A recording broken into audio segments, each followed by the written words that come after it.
Hiç haber göndermedin o günden beri. Yoksa bana küstün mü, unuttun mu beni? Dün yine seni andım, gözlerim doldu. O tatlı günlerimiz bir anı oldu. Ayrılık geldi başa, katlanmak gerek. Seni çok çok özledim, arkadaşım eşek. Arkadaşım eş, arkadaşım şek, arkadaşım eşek.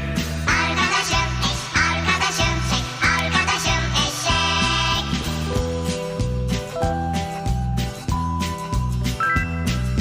Yaban tayları çayırda tepişiyor mu? Çilli horoz kedilerle dövüşüyor mu? Sarı kız minik buzağıyı sütten kesti mi? Kuzularla oğlaklar sevişiyor mu?